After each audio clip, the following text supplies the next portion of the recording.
Thank you, Sam. When Sam and I worked on EcoDensity together, and I still consider that one of the most brave moves of political municipal leadership I've ever seen in my career, I was very concerned about what I saw as a sort of a lazy polarization of discussion around density. You either felt that it was somehow going to ruin the city and diminish our ranking as a livable city, or if we didn't do tall towers everywhere, the polar ice caps will melt and we would be doomed to be an unaffordable city forever. And this kind of lazy polarization led me to start using language like, what does density done well mean? Because we have been a model across North America certainly, but internationally as well, for really understanding the art of doing density well. And so I started to use that term to make the point that we're not talking about densification at any cost, poorly contextualized, not very green, but wanting to think very deeply and in a sophisticated way about what density done well could do to enhance our livability, to enhance our quality of life, and certainly enhance our sustainability. This is the kind of transformation we've seen across downtown, and most of our international reputation has been established based on this downtown transformation. When I arrived 6 years ago, I was told that downtown was basically done. That's almost laughable. It certainly has been a large part of my work over the last 6 years, and it will be a large part of the work of my successors. But the transformation is remarkable, and the success story is clear. Over 50,000 more people living in our downtown peninsula, fewer cars, fewer car trips. We're the only city in North America to have reduced our commuting times, our vehicle miles traveled. And it's because of the power of densification, the bringing of housing into our downtown area, the magic of the mix, etc. And so that's part of our story. But as Patrick pointed out, this is the real challenge of our generation of city building. The rest of the city, what's loosely called the suburbs here in Vancouver, and indeed the rest of the region, because we all know that the real battle for sustainability, for sprawl, etc., will be won or lost at the regional scale, at the regional level. So this is where EcoDensity focused its efforts. It's where I put a lot of my particular energy. As you can imagine, as we're talking about densification in those early days, we had to make the case for what I called the magic of density. And we know the advantages. I won't read them out quickly, but everything from more green design options to less sprawl, to some of the counterintuitive things that you can actually make your communities safer, more vibrant, more interesting, certainly healthier. And the doctors have become a huge asset for densification discussions, I must say, all counterintuitively by making the area more dense, more mixed, etc. We know the carbon footprint implications of densification, going from 1.5 tons per person in our downtown area out to about 5 or 6 across the rest of the city, and indeed even higher at the regional level. So we had a very strong case to make, because we had the benefit of Bill Reese being one of our advisors, about the ecological and carbon footprint implications. But what does density done well ultimately mean? I say that it has 3 components. First of all, it's an alignment of land use and mobility, whereas in most of North American society, these 2 considerations are separately thought about. We've done a good job in early days of prioritizing our modes. We don't talk about balance and then not walk the talk even for that balance. We have deliberately prioritized modes: walking, biking, then transit, then goods movement, and then the single occupancy vehicle. We don't ban the car, there isn't a war on the car here, but we prioritize it last. And frankly, you cannot do density well without making this tough choice of prioritizing the mobility forms, the active and healthy mobility forms that really make density work. If you try to do density and make it car-oriented, it's a colossal failure.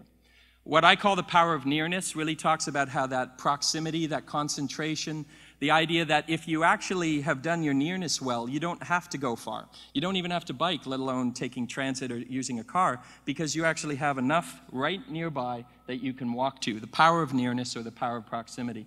A walkable city is a compact city, and a compact city is a walkable city. We understand this, but it was interesting to note from our friend from Copenhagen a few nights ago that Copenhagen actually models after Vancouver as a walkable city, at the same time as we're trying to learn from them about how to be a more bikeable city. It's a lot about how we design the city at eye level, the artful mix at the eye level that makes sure that it's not just density, but it's mix, it's diversity, it's all of these things that work together. The second component of density done well is a high quality urban design and a high quality architectural design. There are so many cities across the planet that are doing very high density developments colossally badly by doing the design, not only of the architecture, but particularly of the public realm, particularly of the city at eye level. So it's unwalkable, it's unlivable, certainly at grade. For us, we're not dogmatic about height, we just see it as a design challenge. And we regulate and design height more than any other city in North America. We separate towers, we allow sunlight and light access in, we've allowed privacy in, we protect views and actually recognize that views in our city are one of the reasons that people want to live in high densities. So we don't treat that as negative, we treat that as a positive. But for us, it's just a design challenge. Of course, this image illustrates one of our problems that we've had architecturally in Vancouver, because one of the questions I usually get is, why do all the buildings look the same? And that's certainly something we've been working to change over the last number of years to get much more architectural diversity as we densify. We have been the model internationally that said you don't have to choose between European mid-rise and essentially Asian high-rise. Our podium and point tower typology has mixed both. It's been called one of the most progressive and interesting building form models in the world by people like Jan Gale, which gives me a lot of comfort that we've been on the right track about how to not make it a choice between towers and mid-rise, but actually do both. Of course, this model works well in the downtown and should not be replicated across the rest of the city and region, at least not as an overall pattern maker. The third aspect of density done well is amenities and diversity, rental housing, social housing, parks, daycare facilities, heritage preservation, all these things that actually make density sing. Because if you just replace everything and don't create the livability infrastructure, the quality of life infrastructure that makes that density work, it's a failure. And you need only look to developments by the same developers we have here in town, like Concord, who have done developments in places like Toronto and Calgary without the amenity to see that the importance of amenity in the density equation. So for us, we have the benefit of having our waterfront be our wonderful basis for our quality of life, paid for by development, our squares and parks and civic spaces paid for by development, heritage preservation, daycare, social housing, etc., paid for by development. We've leveraged density and used it as a tool to build the Commonwealth, and this is a very, very important aspect of our city building model. But that's, again, mostly the downtown. So what about the rest of the city? As we were starting to talk about eco-density, we had the benefit of having some great models to build from. The RISE project at Cambie and Broadway about there is one of the most intriguing building models you'll see anywhere in the world, a mixing of Home Depot with liner shops with residential above the box. A remarkable building model that I hope to see replicated. We've learned from places like Arbutus Walk, the transformation of a former brewery, the Mark I first-generation transit-oriented development here in Collingwood Village, which has been internationally studied, and certainly Olympic Village, which has really transformed our thinking around mid-rise best practices. And it is a shame to me. I am constantly disappointed why there isn't a grand local discussion about all the learnings of this wonderful development. Instead, it's become highly politicized and mostly focused on the impacts of the global downturn. And that is disappointing because this project attracts global attention and global awards and is a model for city building everywhere else in the world except, it seems, here in Vancouver. Density was a tough discussion to have, though, in the eco-density discussion. So we courted that media attention. We actually loved the fact that the D word was on the front page of all of these newspapers, and it was a tough discussion. We front-ended the tough discussion so that we could educate ourselves about how to do density well. And we went from this fear of density to this fear of doing density without amenity. And if you can imagine, that's a remarkable transformation of thinking, because already we were starting to think about how to do density well. So the EcoDensity Charter was transformative. It had changed the way we did our thinking, and Sam's right. It was very important to me that it be unanimous, because I don't believe it would have survived the next election if it hadn't been unanimous. And it is still official policy at the City of Vancouver, still transforming things.